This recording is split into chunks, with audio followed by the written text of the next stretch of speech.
Yo creo que Macri fue un republicano pálido, digamos. ¿Y por qué digo un republicano pálido? Porque, bueno, es difícil que a un genuino republicano se le ocurra nombrar a los jueces de la Corte por un decreto de necesidad y urgencia. Por otra parte, la Oficina Anticorrupción. La Oficina Anticorrupción es un ejemplo de la Argentina que no queremos. Eh, en el caso del kirchnerismo, la Oficina Anticorrupción estuvo ocupada por Julio Vito Velo, que hoy es secretario general de la presidencia. Es decir, no iba a controlar nada. La misión de la Oficina Anticorrupción justamente es controlar los actos de gobierno. Claro. Bueno, yo esperaba que Mauricio Macri diera el ejemplo designando a una persona independiente, y en cambio designó a una macrista de pura cepa como Laura Alonso, que declaró públicamente que ella no iba a controlar a la administración pública. Pero esa Todos coalición estos derrapes. que gobernó anteriormente tiene a una figura muy predominante, al menos desde lo mediático, no sé si tanto de lo electoral, y representante de sectores medios de la capital, que es el Lilita Carrió, que fue quizá la primera a nivel de política, estrategia electoral, de hablar de república. Menciona permanentemente la república. ¿Ella es una republicana bajo su Claro. punto de vista? Sí, yo creo que sí. Yo creo que el ala republicana de esa coalición está sobre todo integrado por la coalición cívica y por distintos sectores del radicalismo.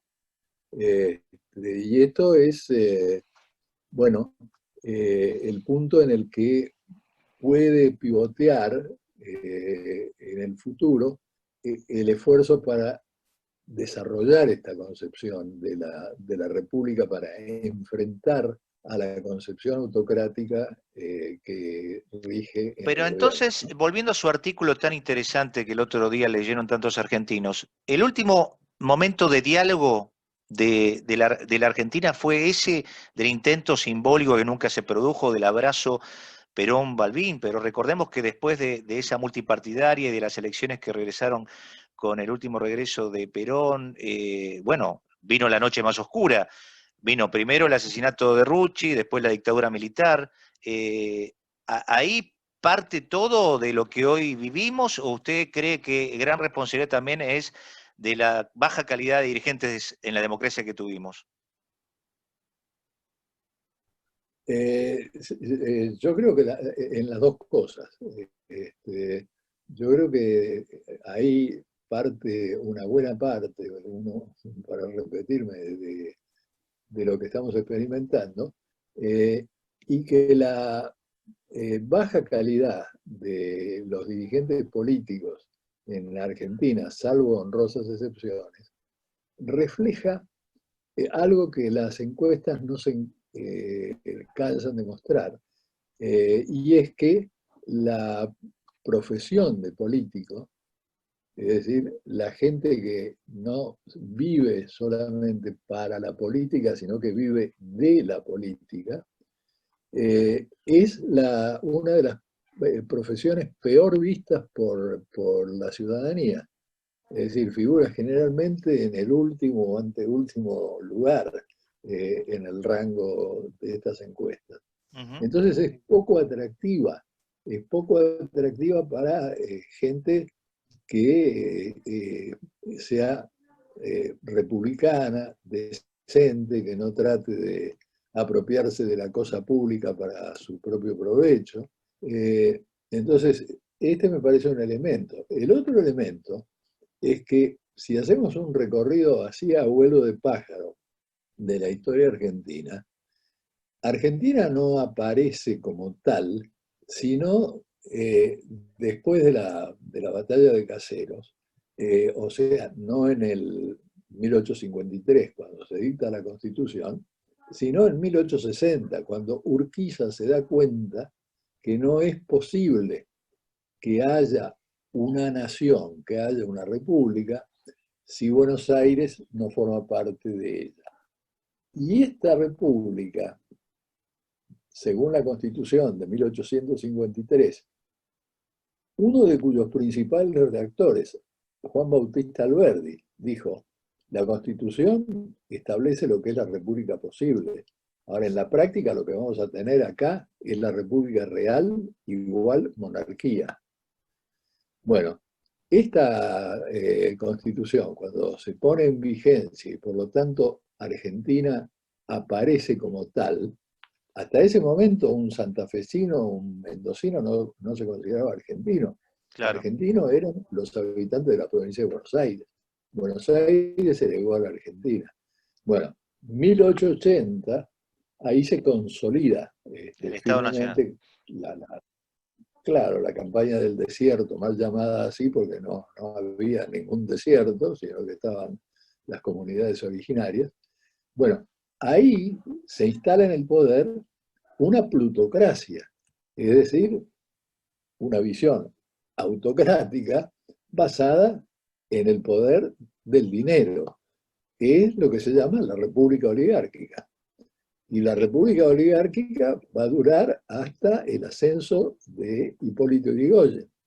Pero Hipólito Yrigoyen, al frente de un partido como el Radical, que se define explícitamente como la Argentina misma.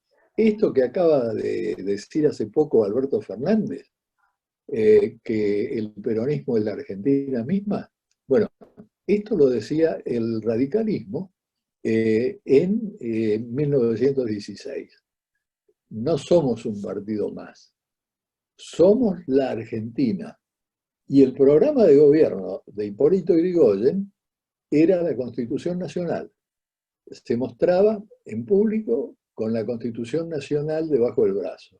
Bueno, pero muchos años después Alfonsín ganó una campaña con el nacimiento de la Restauración Democrática, precisamente con el preámbulo de la Constitución, ¿no? Con el preámbulo de la Constitución, exactamente. Ahora, en el caso de Alfonsín, no hubo inicialmente lo que hubo en el caso de Irigoyen, que fue al enfrentar al régimen con lo que se llamó la causa, una concentración muy grande de poder. Digamos, el personalismo irigoyenista fracturó después a la Unión Cívica Radical y justamente Alvear va a ser el que encabece el ala no personalista. Pero no sigue siendo ese el ADN de nuestro problema, el personalismo de los dirigentes políticos, porque salvando las distancias y Claro. con más medios que hoy la gente tiene a nivel libertad y de opinión pública, afortunadamente tenemos a un Macri que no se quiere correr porque no le quiere dejar el espacio a Larreta. Tenemos a una Cristina que usted muy bien lo describió, lidera desde atrás. Este es un mal endémico. Que puede explicar todo lo que estamos hablando, ¿no? El personalismo. Sí, la cuestión es esta, de que el personalismo al que yo aludo es más intenso que el que puede promover un candidato a la presidencia. Digamos, es natural que los candidatos que compiten traten de vender su mercadería, traten de presentarse en el mercado como el mejor producto por el que pueden optar los votantes.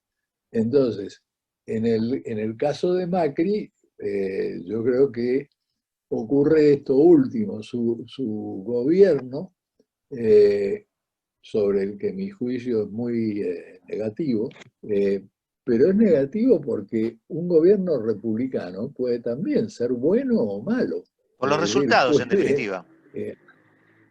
¿no? Por los resultados, en definitiva, Puede que es lo que tener también busca la gente.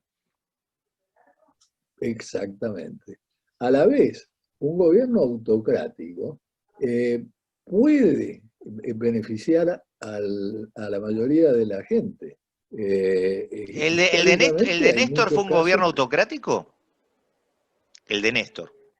El de Néstor fue un gobierno ciertamente autocrático, sí. Y benefició en Salvo en parte en la la primera primera etapa del parte, gobierno a la gente en lo económico. Tuvo un crecimiento en la Argentina en ese momento. pero tuvo un crecimiento espectacular. Lo que pasa es que ahí viene otra cuestión. En la visión autocrática, no hacen falta más que los planes que decida el que manda. En esto no se siguió el ejemplo de Perón. Yo vengo señalando algo que me parece muy importante. A la decadencia argentina se le ha sumado la decadencia, la degradación del movimiento creado por Juan Domingo Perón. Eh, el movimiento creado por Juan Domingo Perón tenía un proyecto, era una visión autocrática inspirada en el fascismo italiano, explícitamente inspirada en el fascismo italiano. De ahí la idea de la comunidad organizada, de ahí la idea del peronismo como movimiento total. Usted recuerde que la palabra totalitarismo aparece en Italia en los años 20 y se la apropia Benito Mussolini de inmediato. Y dice, sí, a mucha honra. La transforma en un elogio, porque considera que el fascismo es un movimiento total. Claro.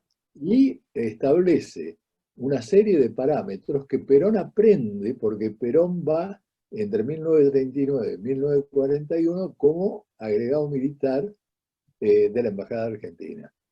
Es en pleno auge del fascismo, y hasta sus últimos días él se declaró un ferviente admirador de Benito Mussolini. No lo podía decir en su gobierno, porque cuando él sube al gobierno, hacía 6 meses que Italia había sido derrotada en la Pero Segunda Guerra la Mundial. degradación del peronismo como movimiento en sus ideas, más allá que no se esté de acuerdo, por supuesto, en lo totalizador y el gen Sí. fascista que usted describe, tenían una idea de país, como usted dice. ¿Cuándo se empieza a degradar o a Bueno, desaparecer? yo creo que empieza a desaparecer después de la caída de Perón, porque recordemos que Perón tenía un proyecto que hizo aprobar 2 planes quinquenales. El primer plan quinquenal era 1947-1952 y el segundo 1953-1958, que no llegó porque lo derrocan en 1955. Bueno, ahí es donde empiezan eh, cada uno de los dictadores que asumen el poder a plantearse un proyecto refundacional. Digamos, en todos los casos fue una nueva Argentina, como si partiésemos De cero. de cero, como si no existiese ni el movimiento obrero, ni los grandes intereses económicos, ni los empresarios, ni los grandes o pequeños empresarios. Bueno, eh, yo creo que desde ahí empezamos a perder el rumbo Bueno, de manera de clara. alguna manera lo llevo otra vez a la historia más contemporánea y cercana nuestra de estos últimos 20 años. El kirchnerismo quiso a través de un relato ser una idea también que comenzaba de cero la democracia, por ejemplo, en materia de derechos humanos. Claro, porque a eso iba para responderle a su pregunta y me desvié. Eh, Cuando sube Néstor Kirchner, en primer lugar, Néstor Kirchner es en ese momento un gobernador de una provincia muy chica y muy poco conocido en el país. Y es designado por el dedo de Eduardo Duhalde, que estaba convencido de que él iba a ser el tutor, es decir, que él iba a dominar a Kirchner. Ahora, Kirchner cuando llega al gobierno, llega sin plan, pero se encuentra con una enorme ventaja en el plano económico, y es el boom de las mercaderías que Argentina exporta, el boom de las commodities. Esto es lo que le produce un ingreso de dólares fenomenal y un crecimiento del PBI espectacular, entre el 8 y el 9% anual. Claro. Lo que hace Néstor Kirchner son 2 cosas. La primera, aplicar esos fondos en gran medida a liquidar el 50% de la pobreza con que se encuentra, bajar sensiblemente la desocupación, dar mucha ayuda social y no enfrentarse con un plan elaborado para desarrollar la infraestructura del país, que era lo que se Claro. necesitaba. Además, algo muy fuerte fue el contraste. Venía la Argentina del derrumbe total y todo lo que viniera iba a ser mejor. Ahora, de repente, y La base, volviendo a su idea, ¿no, Pepe? Que un gobierno, más allá de sus ideas totalizadoras, autoritarias o más democráticas y republicanas, se mide también por su eficiencia. sí, La eficiencia también es dinero. Y Néstor fue claro, eficiente por el dinero, pues Alberto Fernández hoy tiene el aspecto contrario, la pandemia más la sequía de dólares. exactamente. Esa es una de las razones por las que Cristina, y lo de la pandemia no, lo de la pandemia vino después, por las cuales Cristina no pensaba ocupar ella la presidencia ante los problemas que iba a haber económicos, ¿no? Ahora, en el caso del Néstor Kirchner en el plano económico tiene todos esos beneficios a los que me referí. En el plano político se buscó deshacer de Eduardo Duhalde y construir una base propia.